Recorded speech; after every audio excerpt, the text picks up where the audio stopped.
Hey everyone, this is Peter from Kanto Tech. And for this video, we are going to discuss the new Macube 310 case from Deepcool. Deepcool has been more known as a brand for its cooling solutions, such as for CPUs, for GPUs, for laptop coolers, and even their case fans.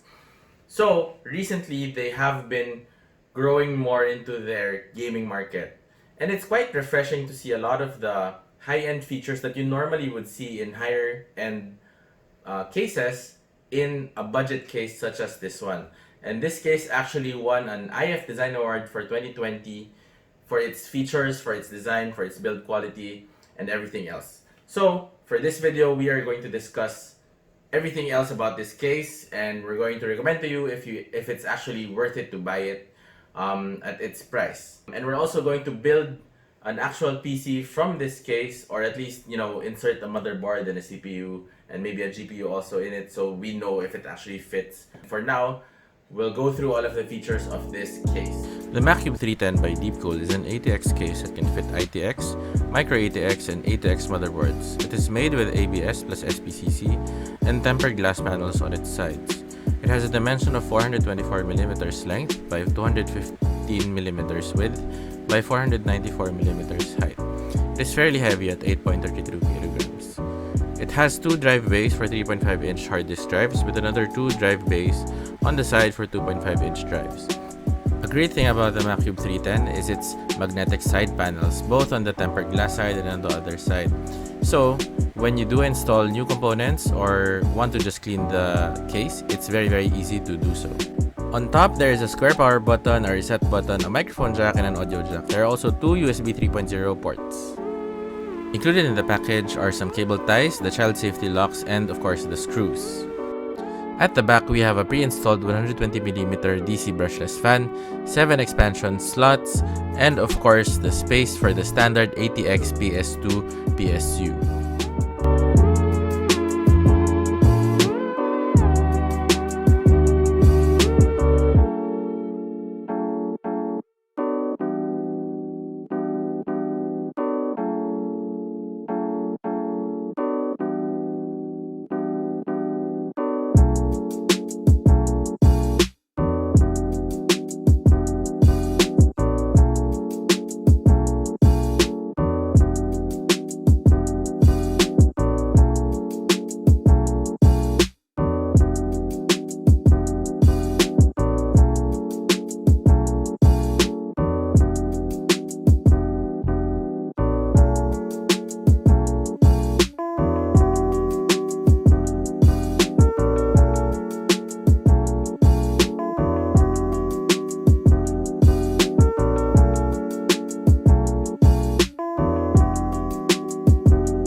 So, I just finished doing the build using the Macube 310 case. And overall, I think it's a very good PC case to work with. I didn't run into a lot of issues installing the board, the GPU, the SSD, and doing the wiring on the side. However, there are a lot of pros and cons when using this case for your next PC build. So, I'll start first with the cons. One of the major issues with this case is the side panel here. Since it's magnetic, it pops off and comes on easily. However, that's also a problem if there's a lot of wires running around the side.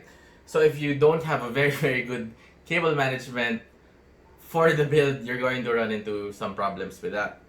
So I had to spend a little more time trying to make everything flat so that it won't bulge out and make the side panel pop out. However, there is a solution for that, and that is using the included child safety lock. And to be honest, I think it's required if you're going to use this case.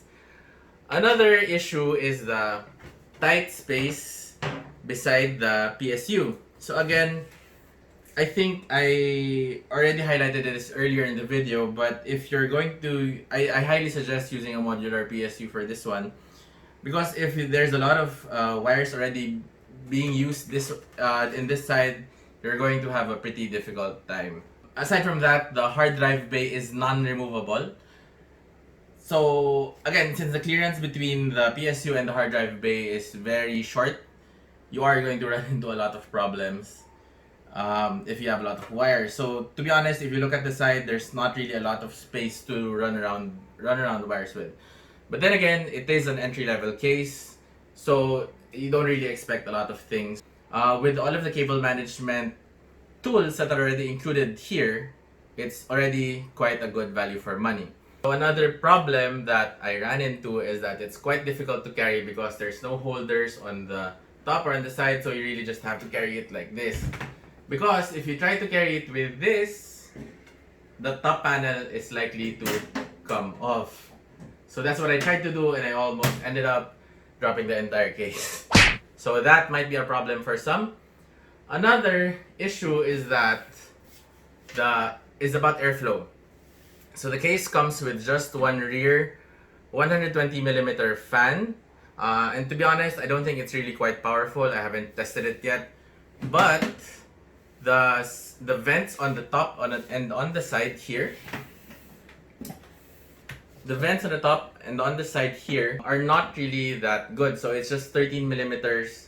You definitely need to buy additional fans either on top or on the side to be able to maximize the airflow for this case.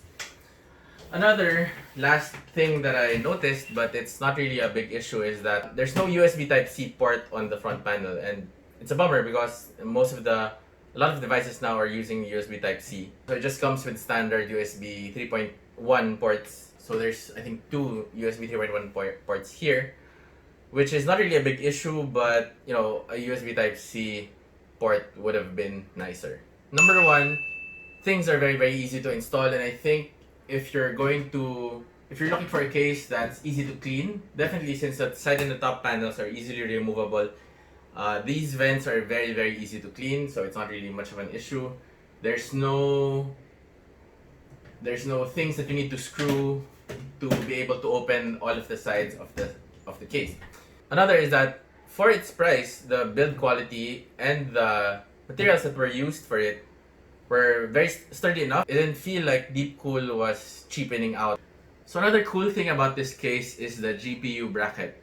Not a lot of cases at this price range actually have a GPU bracket. So it's a thing on the side that holds up the GPU so that it won't sag. So that one is very cool, and it's really appreciated that and actually surprising that the Macube 310 has that kind of feature. Aside from those main pros, there are also a lot of smaller things that I really appreciated while using the Macube 310 for my build. There's a Velcro ties for better cable management. There's a 4-way PWM fan controller, which eventually I will use when I do install my other fans. And this is the best part about the Macube 310, is that its design is very minimalistic. So if you're looking for a case that's, you know, not screaming RGB, maybe that doesn't need transparent front, you're looking for a more clean look for your next PC build, then definitely the Macube 310 is a very good choice for your next PC build.